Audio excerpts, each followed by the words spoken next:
following is a Comfortably Zoned Radio Network production. Hello again, everyone. I'm Ralph Tycho with the Comfortably Zoned Radio Network, and this is episode number 2 of Retro Rangers. The host is George Grimm. The co-host is Hal Bock. And I'd like to start with you, George. You guys have a great show. Take it away. Okay, Ralph, thanks a lot, and thanks to Hal for being here, too. All right, the old garden on 49th Street had its quirks and characters. It had a lot of smoke and a lot of steps, but one thing it didn't have was a Zamboni. Anybody remember what they used to use to clean the ice back? Sure, they had two guys on skates pushing a machine around. Remember that? Yeah, they had 3 guys walking around, first of all, with wide shovels, and used to scrape the ice. And each guy was lined up so he would catch the overflow from the guy in front of him. They would do like that. And then, after the ice was scraped, two carts would be wheeled out on the ice with like an old red, white, and blue drum on it, like an oil drum. And I guess that was filled with warm water. And used to skate around pushing this cart on the ice and flooding the ice. And, it was very interesting to watch. Not exactly high tech.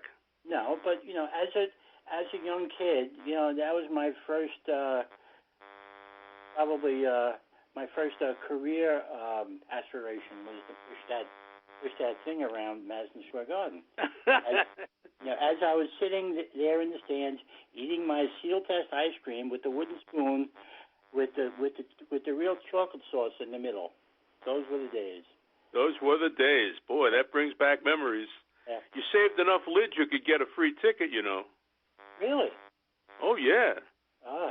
The only thing is you had to save them in a place where the ants wouldn't get to them. Yeah. The old garden was, like I said, dark and smoky and a lot of steps. But George, it had a lot of character. Yeah. And they could not replicate that in the new garden. No. The new garden was an immaculate place and a nice place to watch games, but it did not have the character that the old garden did, when you could sit upstairs in the balcony and almost lean over the ice. Right. Those were great days that was a great arena. Right. How about the old Ranger dressing room back in the old garden? I've seen pictures of it, black and white pictures of it, and it looked like it was very bare bones, like uniforms hanging from pipes over from the ceiling, and very dark and dirty. And was it really like that? It was. It was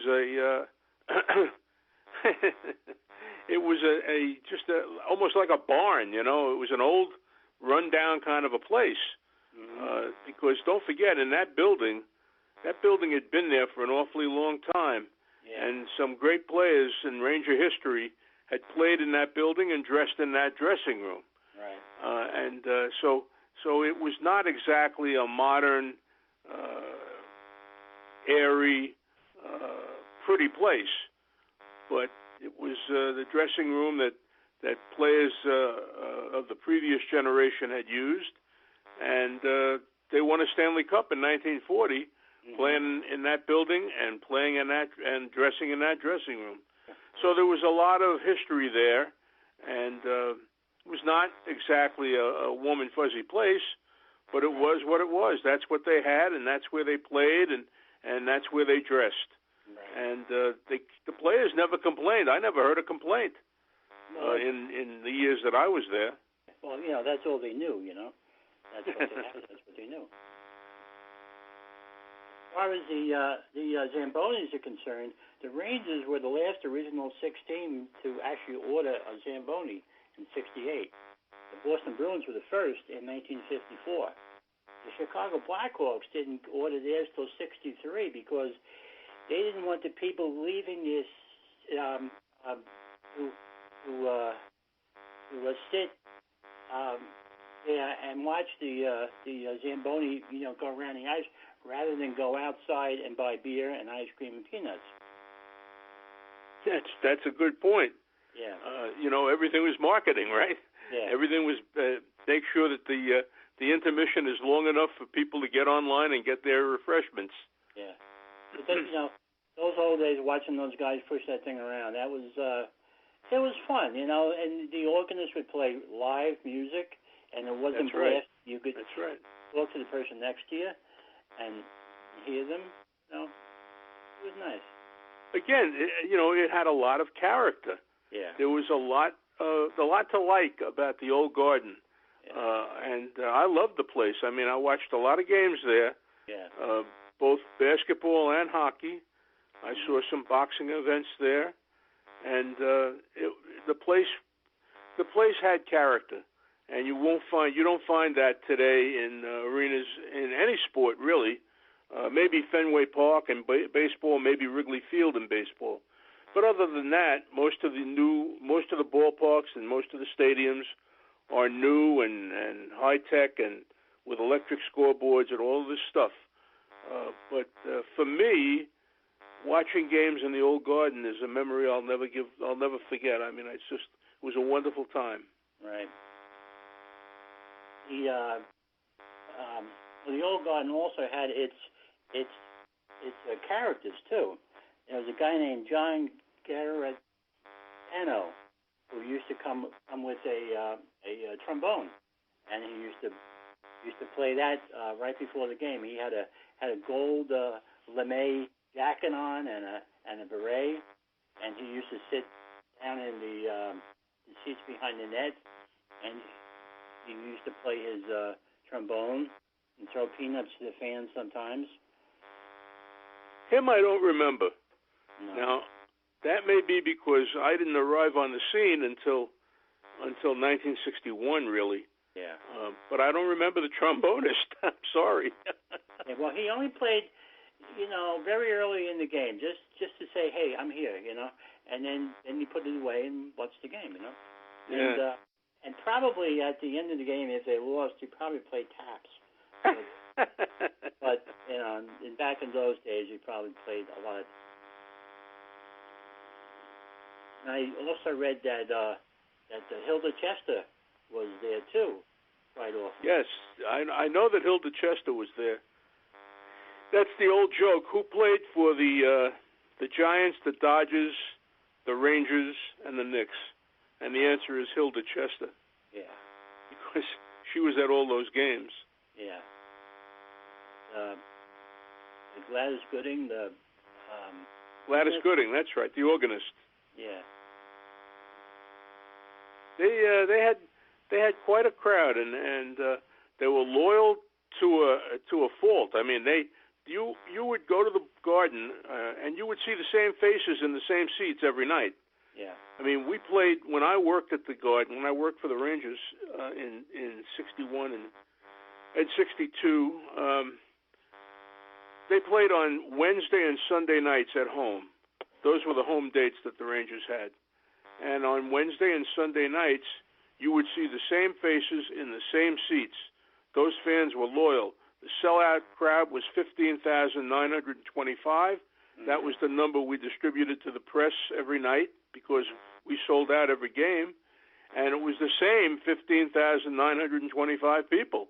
I mean, they were a real community of people who knew one another and knew each other intimately and hung out and enjoyed each other's company. Yeah. And it was a real community, the Ranger community. Yeah. I remember going to, and I don't know if you ever did this, the Ranger fan club dinner.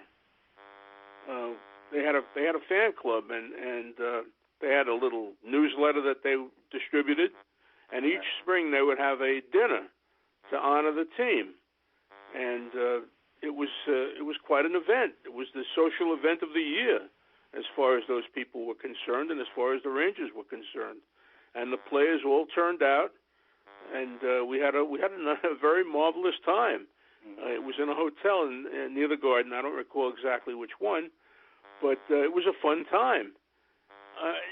Those days, I cherish the memories of those days because it was a special time in my life, and I will never forget it. And it was a 6-team league as opposed to what do we have now, 30 teams, 32 teams, I don't even know anymore. And the players all knew each other because it was the same roster game in and game out. You were playing the same guys every night, every other night. If you played Chicago on Wednesday here in New York, on Saturday you were probably playing them in Chicago. It was the same guys, and so it was impossible not to know all the players in the league, and I knew all the players in the league, and you could recognize them immediately. I may have told this story in a recent podcast, but it bears repeating. I worked in an office on the 3rd floor at Madison Square Garden, and it had a door, and the door opened into the arena, so you could go straight from my office into the arena, which was a great shortcut. You didn't have to go through the lobby or anything. And I'd walk through that door, and you could look down at the rink. And I would look down in the warm-ups, and I would look down, and I'd see Jacques Plante in net for the Canadiens, and I'd say to myself, oh, no, that means Gump has got to play a shutout tonight, or else we're not going to get any points. Right. Because Plante was unbeatable, So I remember that very vividly, and it was a great building. There's just no question about it. That building was special. Yeah. When the Rangers made the playoffs in '67 against Montreal, my father stood online, I think on Easter Sunday morning, and he got tickets. He got one game. He had seats in the end balcony, and for the last game, Game 4, we were in the mezzanine, but we had to stand up behind the last row, and it was a good place to be, but you had to stand up for the whole game. But it was good sightlines. But you were in the building, right? Now that third game, the game before that, when we had seats, that was again, Pop had to go out of town, so I ended up going with my grandmother, who was a fine German woman who probably back then she was probably in her 50s or 60s, and in between periods she liked to have a beer. And she saw nothing wrong with, asking me if I wanted to have a little sip once in a while. And, it was nice, I got no complaints about that. And the important thing is now, all these many years later, you remember it warmly. Yes. Sure. It was a good place to see a hockey game. You're very close to the rink. And that was the difference in the New Garden. The New Garden is a bowl, or it was a bowl. I don't know. They've reconfigured it since it opened, but I remember seeing it for the first time, and it was like a bowl. Right. And so the ice was much lower than the seats. Right. Now I can understand that because if you're looking down on the play, but in the old Garden, the configuration was such that you were, as you said, much closer to the ice as you looked down. So you felt almost an affinity. You almost felt like you were in the game. Right. That's not the case, or I didn't feel that in the New Garden. Just wasn't the same. The fourth Garden, the Garden that's there now, when they built it, they didn't have a press box there. That's correct. They neglected to put in a press box. Yeah, had place for the organ, but not a press box, and they had a scramble, and so that's interesting. Well, you know what they did? They figured out that the press could sit in the very top of the Garden. They gerrymandered the last couple of rows in the Garden and right. in the building, in the balcony, and they put in a kind of a press box, but it really wasn't sufficient because you were so far away from the ice that you couldn't see what was going on. Right. And ostensibly, I'm supposed to write a story about what's going on. Right. So what they did was, where the players come out, the visiting team comes out of a corner in the Garden near their dressing room. and it was called the vomitory. And they put in, well, I don't make this up, you know. They put in 2 rows of seats above that exit, that little entrance exit, and the main writers, the home writers, the Times, the Daily News, Newsday, the Post, and so forth, would sit in that corner, and you had a better view of the ice and a better view of what was going on. Right. The visiting press all sat upstairs in that last row of the balcony, so they, you know, that's how it was solved. But it was a troubling time. It really was. Yeah. Now, with the old gun, one of the old garden on 8th Avenue and 49th Street. My father and I used to walk up, 8th Avenue from the Port Authority. And one night we walked up there with Win Elliott. He was eating a hot dog and going to the game. I guess he was going to call the game. Mm-hmm. And I'm this little kid, and I was asking, Win Elliott questions. That was really, a thrill for me back then, Sure. He was, the man back then. He was that era's Sam Rosen, So. Yeah. Win did games for many years, but not as long as Sam. Sam is an institution. He's been there. He's got to have been there 25 or 30 years. Oh yeah, Sam's been there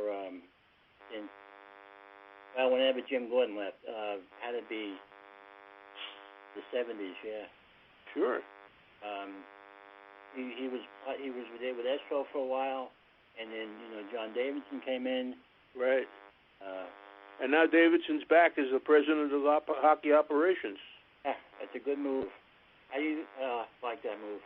Yeah, he's a knowledgeable guy, and he really built the St. Louis Blues, who are now Stanley Cup champions. Yeah. He built that team. Yeah. So I think that'll be a good move for them. Yes, I agree. The NHL draft is coming up this weekend, and for top two picks are a guy named Jack Hughes and Capo Paco is a Finn, and the Rangers have the number 2 pick, so they're going to get one of those 2 guys. Exactly. And I always think of Bill Chadwick, if he was still alive and doing games, how he would have trouble with Capo Paco. There's an awful lot of players in the league like that, Oh.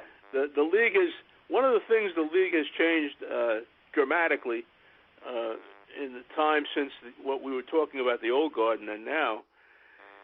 The old garden, all the teams had Canadian and mostly Canadian players, almost all Canadian players, a few French Canadians. The Montreal Canadiens all had French Canadian players. Right. But the rest of the league was made up of Canadian players. There was 1 or 2 Americans here and there. Right. Not very good, and not a lot of them. The only one now, the league has expanded itself to the point where we have a lot of Scandinavian players, a lot of Russian players, a lot of Finnish players, a lot of Swedish players, and so forth and so on, with names that are challenging for the broadcasters. Yeah. That's why I admire Sam Rosen's work.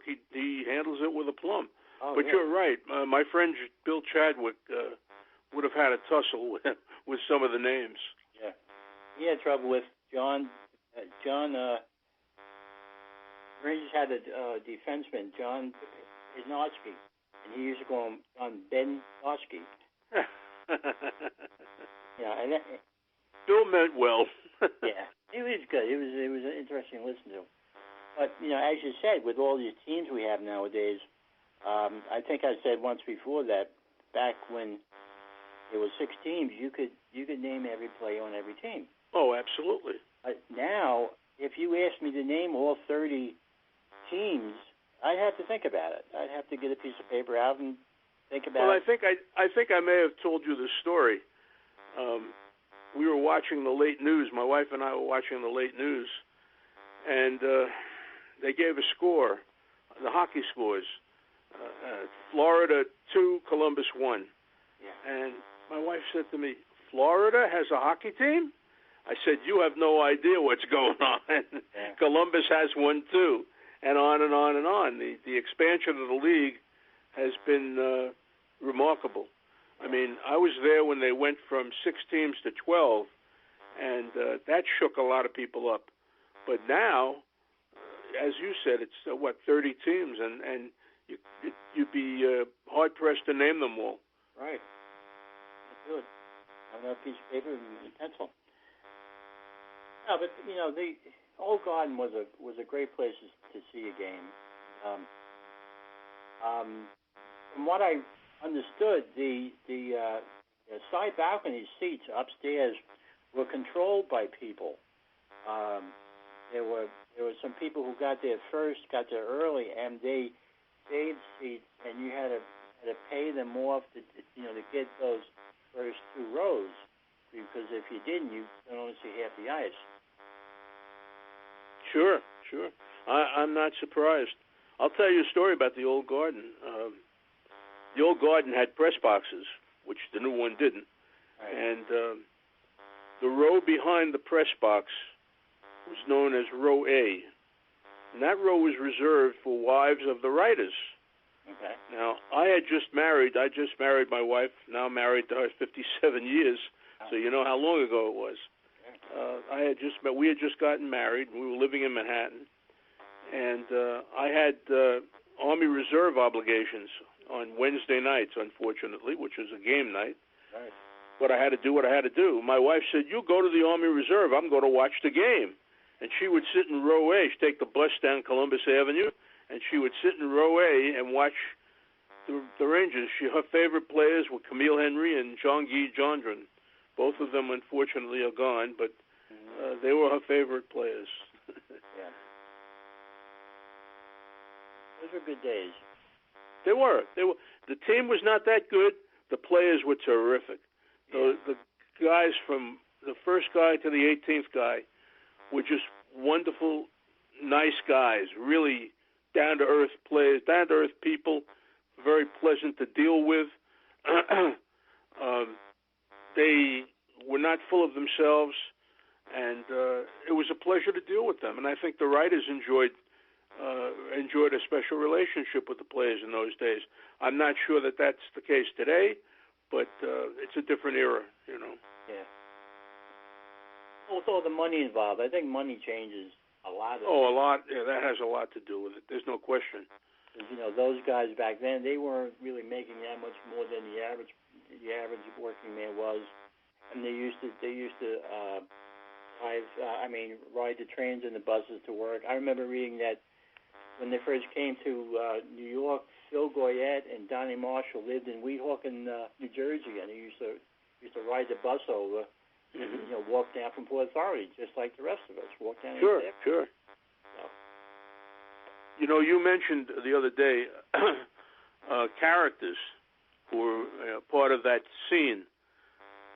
One of the guys who I remember very vividly when I went to work there was a guy named Jerry Aarons. Did you know that name, Jerry Aarons, at all? No. Shuffles. They called him Shuffles. He was a huge guy. He must have weighed 300 pounds. And his thing was to keep statistics.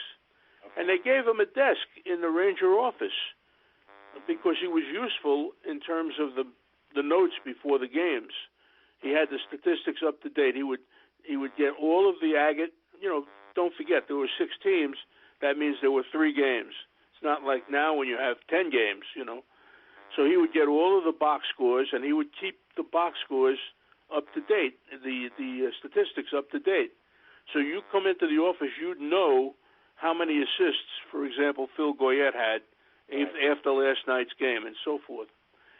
And word of this guy's obsession, he was a good humor man in the summer, by the way. That's what he did in the summer. But word of this guy's obsession got to a publisher who said, "You have all the statistics for all the time of the NHL?" He said, "Yeah, I do. I have it all." And it was published in a book that I had a part of called The Complete Encyclopedia of Ice Hockey. And it was the first encyclopedia of ice hockey. I had that. And it's one of my prouder accomplishments to been a part of that effort because it pushed, in my mind, it pushed hockey from the back door to the front door of sports coverage. People were starting to begin to understand what a great game this is, and the speed and the skills that were displayed on the ice. And I did the complete encyclopedia of ice hockey. It was published by Xander Hollander, who was a guy who did a lot of publishing here in New York. So without Shuffles Aarons, that book would not have come out because he had all the numbers, and the numbers played a major part of that book. Well, back then too, games were played basically on Wednesdays, Saturdays, and Sundays, so it was easy to keep track. Exactly. Week. Exactly. Now you can't begin. First of all, there are games played on the West Coast, obviously, and there are games played at all hours of the day and night. Right. And it's impossible. It's not in the papers. You won't get it in the papers. No. Now, of course, there is the Internet, and that is a weapon that can be used to track all of what went on. But it would be an enormous task to stay on top of all of the games and all of the statistics today. I don't think you'll ever see that kind of an effort done again, except by the league, which has to do it, Yeah, they come out with the NHL guide every year. Yeah. That's at the end of the season. That's when it's easy to get everything Sure. together, Sure.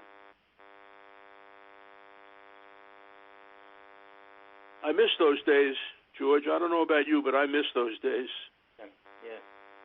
How about John Halligan? Did you ever work with him, or did you ever get to know Sure. him? John was a good friend of mine. John worked for the Rangers and for the league for many, many years. Right. And he was a terrific guy, just a wonderful human being, a nice man. Yeah. I did not work with him, Right. but I was covering the Rangers when he was the PR director. So I was not in the office in those days. But John was a very devoted hockey fan, and he had the opportunity to join the staff, and he did. And he had a long career with the Rangers and with the National Hockey League. Good man, nice man. He was always very good to me. I was writing early. I had met him early on, and he remembered my name. And this is when I was very young. Then in the 80s, I started writing a Ranger newsletter called Sportstat. I would send him copies, and he would write me back and tell me what he liked about it, and he was really very supportive to me, and he didn't have to do that at all, Exactly. Nice. Well, he was a decent human being. In a world that we have too few of those, he was a class act and a very decent man, and he died much too young. Yeah. But what can you say? Yeah. Life goes on.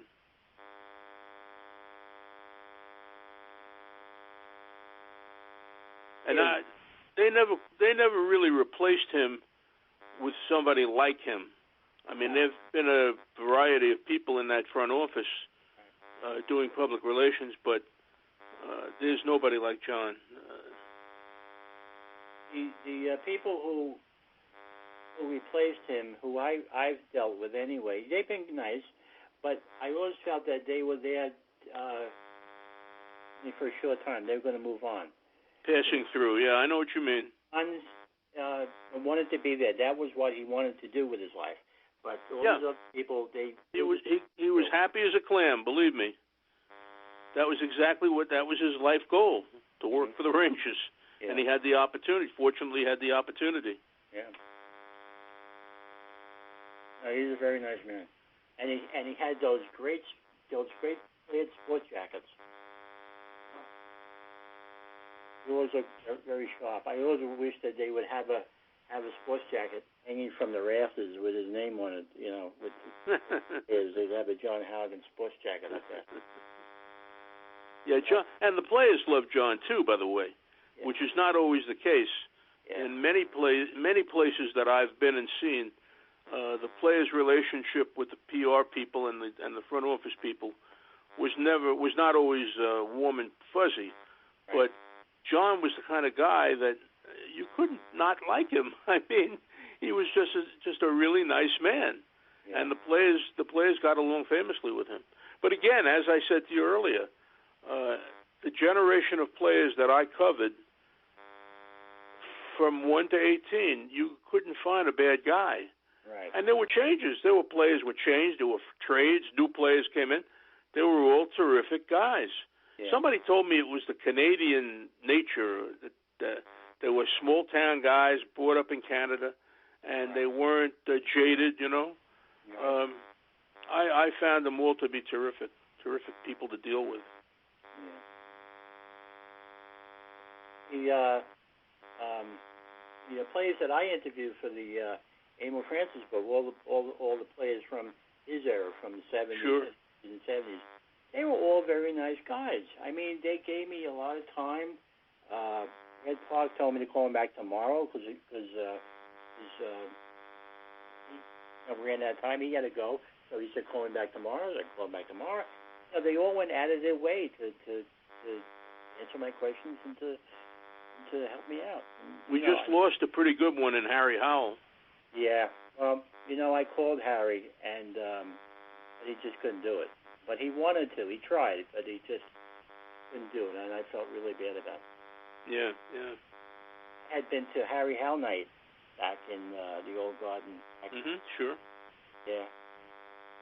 You remember a defenseman named Arnie Brown? Yes. Of course, right? Arnie Brown. Arnie Brown. Now, I would go up to players, and I would introduce myself. I'm Hal Bock from the Associated Press.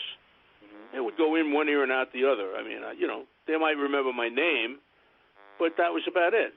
One day, Brown calls me over to his stall, and he says, "What is the Associated Press? Could you explain it to me?" He cared, and I thought, well, that's remarkable. And I tried to explain about a wire service, and it goes out to 1,500 newspapers, what I write and so forth. And it's like the Canadian press. Well, that he got because he knew what the Canadian press was.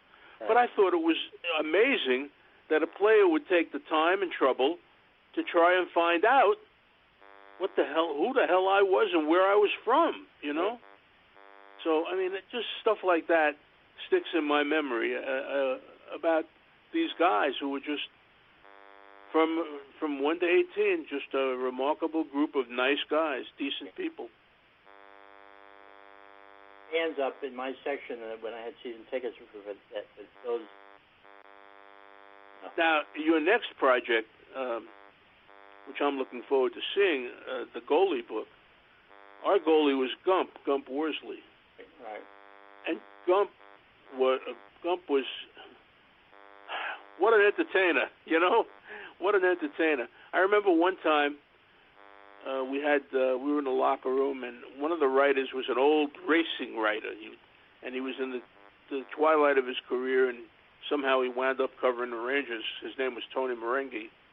Worked for the Newark News or Newark Star Ledger, I don't recall. But he went up to Gump, and he said, trying to think of something to say to him, he said, "Gump, what team gives you the most trouble?" And Gump looked at him, and there was a twinkle in his eye, and he said, "The Rangers." And that was Gump, He always had a wisecrack, always had a funny line. But those days, again, you can't replicate that. That's once in a lifetime, Yeah, well, Gump, when he was here with the Rangers, he was a warrior. He He played the 70 games, and he got concussions, and he came back, and then when he got traded to Montreal, he won 4 Stanley Cups. So he was a good goalie down here. He just had a lousy team in front of him, I was glad to see that happen, to see that he got his name on the cup. I was glad to see that Andy Bathgate got his name on the cup. Right. These were deserving guys who were great players. I mean, who were terrific players, but they were stuck in a difficult situation here in New York. Right. As we said a couple of weeks ago, there were 6 teams, and 4 of them were almost guaranteed to make the playoffs, and the other 2 were hoping to get to 4th place. That would be the Bruins and the Rangers. Right. So it was a difficult time for these guys, and I was glad to see them have the opportunity to play for teams that won the Stanley Cup, and they got their names on that cup.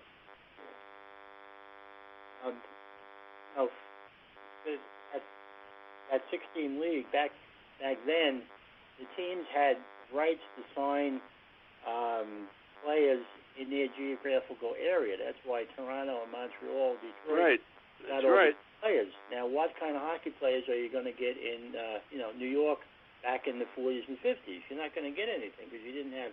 That's why it was a small miracle that the Rangers came away with Rod Gilbert.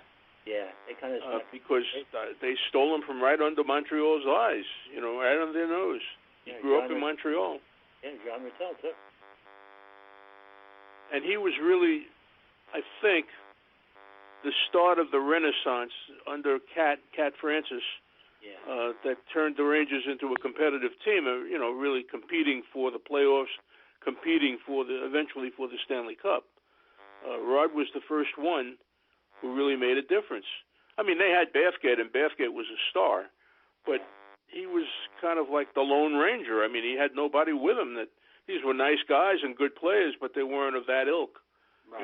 Superstars. They weren't the Rocket Richards and the Boomer Jeffrions and the Jean Beliveaus and on and on and on. Yeah, when you look at those teams like Toronto, Montreal, the Red Wings, almost all those guys made it into the Hockey Hall of Fame. Yeah, of course, sure. And the Rangers, not so much. That's true. But as we've said, the Emil Francis era came along, and we almost got there. But the Bruins had Bobby Orr, and we didn't, and he's the reason why we didn't win the cup. Him and Jean Rattel's broken ankle. But Bobby Orr changed the game dramatically. I mean, I never saw. I was shocked when I saw him for the first time. He was an offensive defenseman who, even though he would rush down the ice, would be able to get back on defense and be able to check people. And he really changed the nature of the game. And, of course, helped the Bruins win the Stanley Cup in 1970. I remember that because they played the Blues, and they just finished with the Blues again this year. I remember the winning goal that Bobby Orr scored in the 70 Stanley Cup. I was there. Oh, wow. And there's a great picture. In fact, there's a statue in front of Boston Garden of Orr in the air with his hands in the air, his arms in the air, knowing that the puck had gotten past Glenn Hall. Yeah. And he was in the air because Noel Picard, who was the defenseman, had pitchforked him. It was like he was baling hay. Yeah. And I used that in my story. I was very proud of being able to use that verb. He was pitchforked by Noel Picard, and yet still scored that goal. Mm-hmm. So, those are that's a moment that I'll always remember. Mm-hmm. I'll be there, I guess, right? The rest of us are watching it on Channel 4, I guess, because I think it was an afternoon game with probably... That's right, it was. It was an afternoon game. Probably Dan Kelly or Tim Ryan doing the call. Yeah, that's right. Great days. They were great days. Don't forget the Blues were finalists for 3 straight years after the expansion. Yeah, because they had their own division, and they had their own division. They finished first. They wound up in the Stanley Cup Finals 3 straight years. The Canadians beat them twice, and then the Bruins beat them in 1970.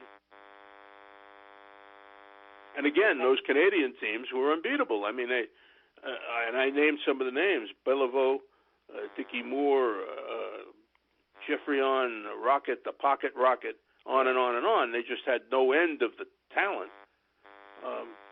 And as I said, I was glad to see Gump get there and get his name on the cup, courtesy of those great players. And then moving up to the, era of Guy Lafleur and Steve Shutt and Yvonne Cournoyer, great players, Oh, absolutely. Absolutely. And maybe they'll turn the corner. They're rebuilding now. Yeah. And I don't know. I don't know about these players. I don't really watch enough games to be able to judge how good these guys are or if they're good at all. But you got to trust in the front office and the moves that they made. They just got a big defenseman from Winnipeg the other day, which apparently was a pretty good move for them. Jacob Trouba, Yeah. And they've got a lot of draft choices, and we'll see how it all works out. And they're holding on to the draft choices. They're not trading them. So that's right. That's right. They always trade them for some washed-up guy and who just in here for the money. Yeah. Bobby Orr could skate. One thing about him, he could skate. When I interviewed Gene Carr, who was very himself, he would say that he would be out there covering Bobby Orr, and he would just take a peek to see where the puck. Bobby Orr would just take off after that. Just. I remember Carr. He's a very fast skater. Yeah. But that little 3-ounce puck used to, slow him down a lot. Yeah. But he was fast, but he couldn't put the puck in the net.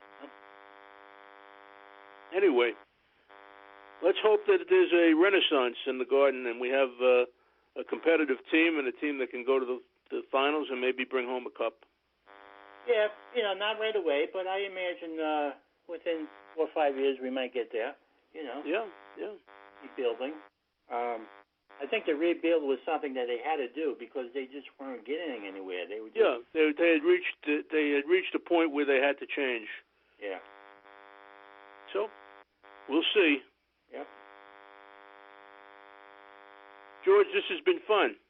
Yeah, Hal. Yes, it has. I've enjoyed it. We'll have to do it again sometime. Thanks. I look forward to it. I'd love to. I'll think of other subjects to talk about. And again, as I said earlier, I look forward to seeing your book on the goalies.